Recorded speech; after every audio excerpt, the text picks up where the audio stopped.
Hello everyone, welcome to SPC centre. This is Prashant Kumar. Friends, आज की इस वीडियो में मैं आप लोगों के साथ बीपीएससी की आगामी मुख्य परीक्षा के लिए एक महत्वपूर्ण प्रश्न के मॉडल आंसर को डिस्कस करूंगा। यह जो मॉडल आंसर डिस्कशन का प्रश्न है वह 68वीं बीपीएससी मुख्य परीक्षा में इंडियन पॉलिटी के अंतर्गत आयोग के द्वारा पूछा गया है।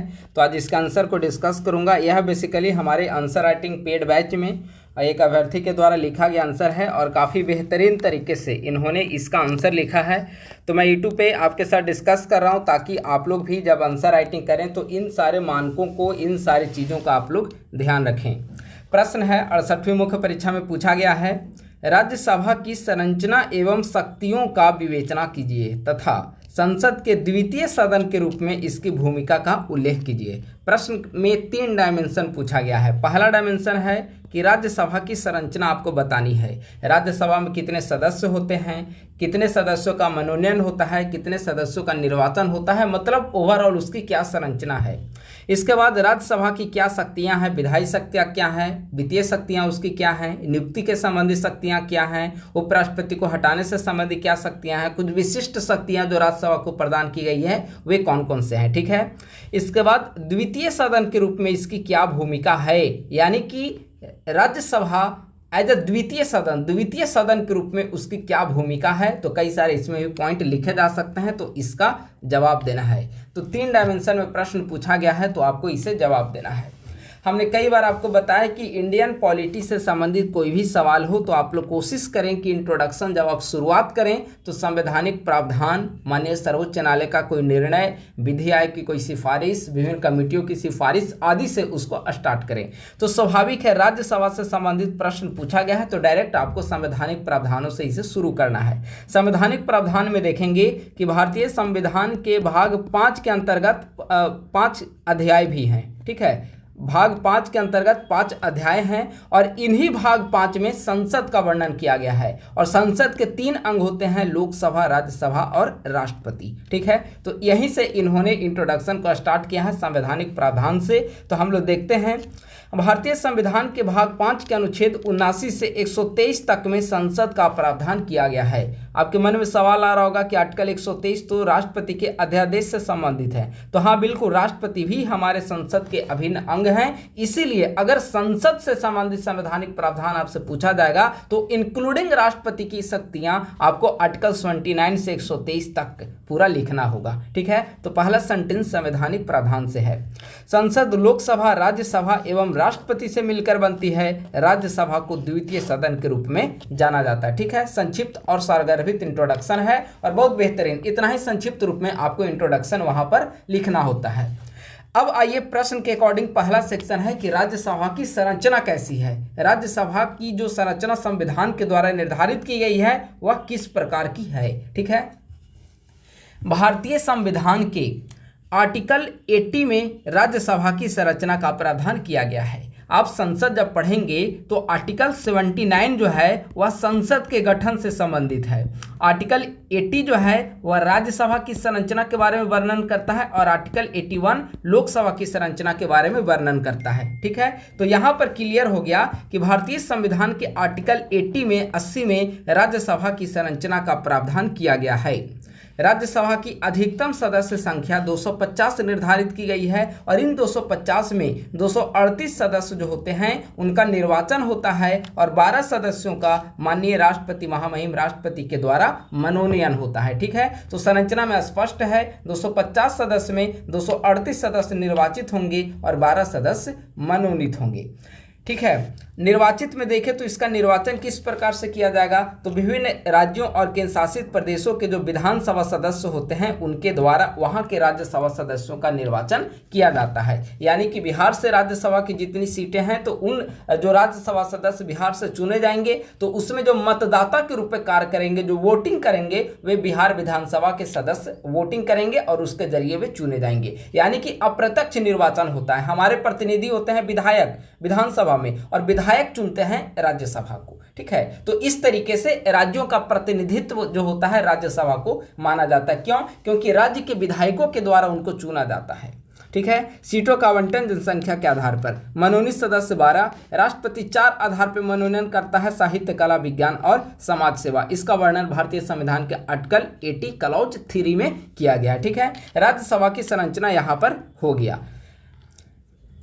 हालांकि यहाँ पे एक और काम आप कर सकते हैं कि वर्तमान समय में कितने सदस्य हैं, आप उसे यहाँ पर लिख सकते हैं कि वर्तमान समय संविधान के द्वारा 250 सदस्य निर्धारित की गई है, लेकिन वर्तमान समय में 245 सदस्य हैं, जिनमें से 12 सदस्य मनोनीत हैं और 233 सदस्य जो हैं वह निर्वाचित हैं, ठीक है। आप एक सेंटेंस में यहाँ पर लिख सकते हैं। अब आइए, राज्यसभा की शक्तियाँ पूछा गया है, तो डायरेक्ट संरचना हमने डिस्कस कर दिया। अब इसकी शक्तियों के बारे में देखते हैं।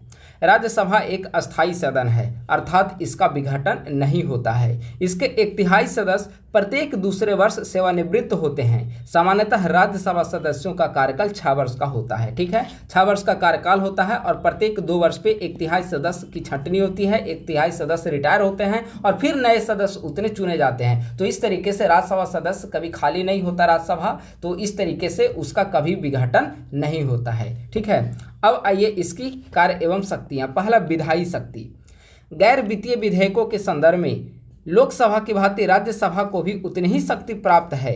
ऐसे विधेयक दोनों सदनों की सहमति के बाद कानून बनते हैं। धन विधेयक के मामले में राज्यसभा को लोकसभा की तुलना में सीमित शक्ति प्राप्त है। क्यों? क्योंकि धन विधेयक देखेंगे, कोई विधेयक धन विधेयक है या नहीं, इसका निर्णय कौन करता है? लोकसभा अध्यक्ष करता है। यानी कि यहाँ पर राज्यसभा की शक्तियाँ काफ़ी नगण्य है। इस संदर्भ में राज्यसभा को 14 दिनों के भीतर विचार करके अपनी राय लोकसभा को भेजनी होती है और यह भी स्पष्ट है कि इसमें राज्यसभा को ज़्यादा सुधार करने संबंधी सिफारिश नहीं कर सकता। अगर करता भी है तो लोकसभा माने या ना माने उसके निर्णय के ऊपर मतलब उस पर निर्भर करता है। संविधान संशोधन संबंधी, संविधान संशोधन में लोकसभा और राज्यसभा दोनों को शक्तियां बराबर मिली हुई है। Lok Sabha equal to Rajya Sabha. संविधान संशोधन विधेयकों के संदर्भ में राज्यसभा की शक्तियां लोकसभा की शक्तियों के बराबर है। एग्जाम्पल के रूप में आप देख सकते हैं, चाहे संविधान संशोधन विधेयक कोई भी हो, 101वां संशोधन, 102वां संशोधन, 103वां संशोधन, कोई भी आप दे सकते हैं। तो यहाँ पे इन्होंने एग्जाम्पल में नारी शक्ति बंधन अधिनियम दिया है और लिखा है लोकसभा इक्वल टू राज्यसभा। स्पष्ट है कि संविधान संशोधन विधेयक में दोनों की शक्तियां समान होती है। निर्वाचन संबंधी अधिकार बहुत महत्वपूर्ण है।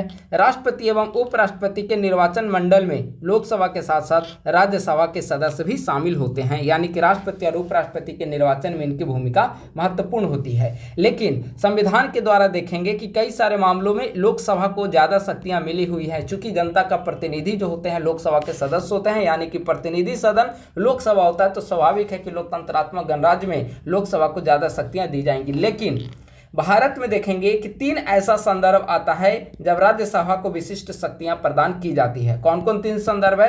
आर्टिकल 249, आर्टिकल 312 और आर्टिकल 67 क्लॉज बी, उपराष्ट्रपति हटाने को लेकर, ठीक है। तो विशिष्ट शक्तियां अब इसे हम लोग देखते हैं।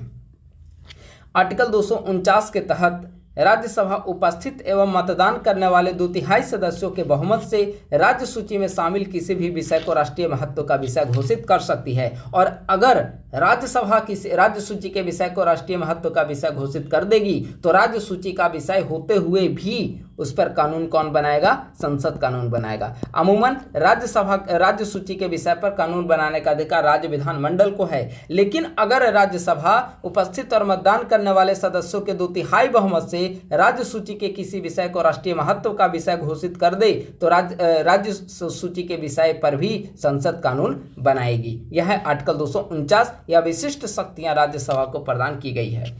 आर्टिकल 312 ऑल इंडिया सर्विस, ठीक है। राज्यसभा उपस्थित एवं मतदान करने वाले 2/3 सदस्यों के समर्थन से नई अखिल भारतीय सेवा की स्थापना कर सकती है। ये सारी शक्तियां लोकसभा को नहीं मिली हुई है, सिर्फ और सिर्फ राज्यसभा को प्राप्त है, ठीक है। आर्टिकल 67 क्लॉज भी यहाँ पे इन्होंने नहीं डिस्कस किया, लेकिन आप लोग इसे डिस्कस कर सकते हैं। हालांकि इन्होंने अन्य शक्तियां में इसे लिखा है। देखिए यहाँ पे उपराष्ट्रपति को हटाने का प्रावधान केवल राज्यसभा में ही लाया जा सकता है। यहाँ पे आप लिख दीजिए आर्टिकल 67 क्लॉज भी, या यहाँ पे भी आप ऊपर जो विशिष्ट शक्तियाँ था तो वहाँ पे भी आप तीसरे पॉइंट के रूप में आप इसे डिस्कस कर सकते थे।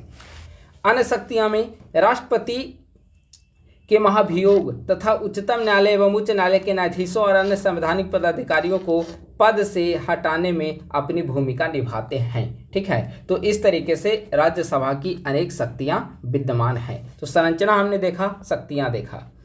स्पष्ट है कि संसद के अंग के रूप में राज्यसभा के गठन का सबसे अहम पक्ष यह था कि यह सदन राज्यों के पक्ष को मजबूती से उठाएगा। अब सवाल आ रहा होगा कि राज्यसभा, लोकसभा ये सब तो केंद्र सरकार का विषय है, तो फिर राज्यों के पक्ष को क्यों मजबूती से उठाएगा? तो अभी हमने बताया कि राज्यसभा के जो सदस्यों का निर्वाचन होता है वह संबंधित राज्य के विधानसभा के सदस्यों के द्वारा ही किया जाता है। और जब विधानसभा के सदस्यों का निर्वाचन कर रहे हैं, उनको वोट देकर जिता रहे हैं, तो उनसे अपेक्षा है कि जिस राज्य से वे राज्यसभा सदस्य चुने जा रहे हैं उस राज्य के मुद्दे को वो सदन में प्रमुखता से उठाएं। तो इसका गठन का मुख्य उद्देश्य ही यही था कि यह सदन में राज्यों के पक्ष को मजबूती से उठाए और यहाँ पर संतुलन बना रहे राज्य और केंद्र के बीच में।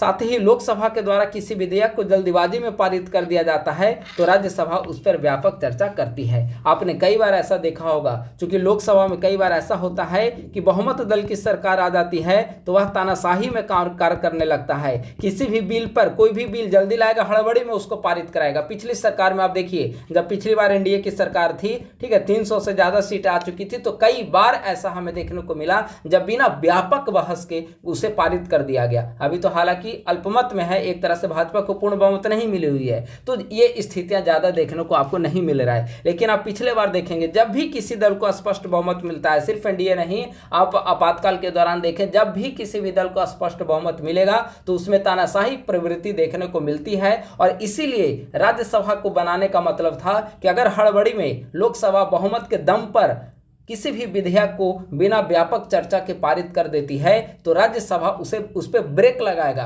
राज्यसभा में काफी व्यापक बहस हो सकती है। ठीक है, और चूंकि ऐसे भी देखेंगे तो राज्यसभा में कई सारे ऐसे सदस्य होते हैं जो काफी, जिनके पास अनुभव होता है, चाहे राष्ट्रपति के द्वारा मनोनयन की बात हो या विभिन्न राजनीतिक दलों के द्वारा भी देखेंगे, कई बार ऐसे सदस्य मनोनीत किए जाते हैं जिनके पास काफी एक्सपीरियंस होता है, 15 साल 20 साल वे लंबा अनुभव होता है, वे लंबे समय तक जनता के लिए काम कर रहे होते हैं, फिर उनको रिटायरमेंट के एज के समय राज्यसभा भेजा जाता है, तो एक काफी अनुभव वाला सदन माना जाता है। ऐसे कई उदाहरण देखने को मिलते हैं जिससे यह स्पष्ट होता है कि यदि लोकसभा बहुमत के बल पर तानाशाही रवैया अपनाकर विधि निर्माण करती है तो राज्यसभा उन निरंकुश निर्णयों पर अंकुश लगाने में सहायता करता है। बहुत महत्वपूर्ण बिंदु है। ठीक है, प्रश्न का अंतिम सेक्शन ही है कि द्वितीय सदन के रूप में राज्यसभा की भूमिका, तो इसे आप लोग पॉइंट वाइज भी आप लिख सकते हैं वहां पे। ठीक है ना, यहाँ पे इन्होंने पैराग्राफ रूप में लिखा, लेकिन आप पॉइंट वाइज भी लिख सकते हैं। राज्यसभा शिक्षाविदों और बुद्धिजीवियों को एक मंच प्रदान करता है जो सरकार की जन कल्याण योजनाओं के माध्यम से राज्यों के विकास में अपना बहुमूल्य योगदान देते हैं। बहुत महत्वपूर्ण पॉइंट है। ठीक है, व्यापक चर्चा व विचार विमर्श के पश्चात राज्यसभा लोकसभा पर पारित विधेयकों को स्वीकृति प्रदान करते हैं। हालांकि द्वितीय सदन होने के नाते कुछ विषयों में इसे सिर्फ नाम मात्र के ही अधिकार प्रदान किए गए हैं। चाहे आप देखेंगे अविश्वास विधेयक के संदर्भ में, अविश्वास विधेयक सिर्फ और सिर्फ लोकसभा में लाया जा सकता है। धन विधेयक के संदर्भ में देखें, कोई विधेयक धन विधेयक है या नहीं, इसे डिसाइड करने का अधिकार लोकसभा अध्यक्ष को है। आप देखेंगे संयुक्त बैठक की स्थिति में भी लोकसभा को ज़्यादा शक्तियां मिलती है बजाय राज्यसभा के। तो ऐसे कई सारी स्थिति आते हैं जब लोकसभा को ज़्यादा शक्तियां प्राप्त होती है, लेकिन द्वितीय सदन के रूप में राज्यसभा की भूमिका भी अत्यंत सराहनीय है और इसे हमने कई सारे बिंदुओं के माध्यम से ऊपर समझने का प्रयास किया है। निष्कर्षतः यह स्पष्ट है, यहाँ पे राज्यसभा होना चाहिए था। ठीक है, आप लोग लिख लेंगे। निष्कर्षतः यह स्पष्ट है कि राज्यसभा संसद का द्वितीय सदन है। यह विधायी प्रक्रिया तथा संसदीय गतिविधि में नियंत्रण और संतुलन को बनाए रखने का प्रयास करता है। यह लोकसभा के निर्णयों की समीक्षा करने और सत्ता पक्ष के निरंकुशतापूर्ण निर्णयों पर अंकुश लगाने में भी सहायता करता है। अतः राज्यसभा को भारतीय संसद प्रक्रिया में प्रभावी भूमिका प्रदान की गई है। इंट्रोडक्शन से लेकर कंक्लूजन तक काफ़ी, देखिए काफ़ी बेहतरीन कंक्लूजन यहाँ पर लिखा गया है। तो इंट्रो से लेकर कंक्लूजन तक इसी प्रकार से आपको पॉइंट वाइज वहाँ पे देना है। कई सारी चीज़ें इसमें और सुधार की जा सकती है, लेकिन वहाँ पर आपको प्रैक्टिस के आधार पर ही आप इतने बेहतर आप आंसर लिख पाएंगे। तो जितना आप प्रैक्टिस करें, अभी आपके पास लगभग 60 दिनों का समय बचा हुआ है। आंसर राइटिंग प्रैक्टिस करें। हमारे द्वारा नोट्स दिए गए हैं, हैं, नोट्स को आप लोग रिवाइज करें। अगर आप लोग नए हैं, नोट्स को परचेज करना चाहते हैं तो 8375934036 इस नंबर पे आप कांटेक्ट करें। जीएस पेपर 1 और 2 का मॉडल आंसर 150 से 160 के आसपास आपको जीएस पेपर 1 और जीएस पेपर 2 डीआई और एसए को छोड़कर जितने जीएस का सेक्शन है, history, polity, geography, economy, science tech, IR, current, national, international, सारे करंट अफेयर, सारे सेक्शन का आपको मॉडल आंसर आपको प्रोवाइड किए जाएंगे और काफ़ी बेहतरीन कंटेंट, काफ़ी सिस्टमैटिक आंसर के रूप में लिखा गया है। तो आप लोग परचेज करना चाहते हैं तो इस नंबर पर मैसेज या कॉल करके आप लोग संपर्क करें। और बाकी आप लोग प्रैक्टिस करते रहें, समय कम है, रिवीजन के ख्याल से यह नोट्स काफ़ी बेहतर है जो हमारे द्वारा तैयार किया गया है। तो आप लोग इसे जरूर परचेज करें और ज़्यादा से ज़्यादा इसे रिवीजन करके आंसर राइटिंग प्रैक्टिस पर आप लोग फोकस करें। तो बस आज के वीडियो में इतना ही। एक नए टॉपिक के साथ शीघ्र उपस्थित होऊंगा। धन्यवाद। Thank you so much.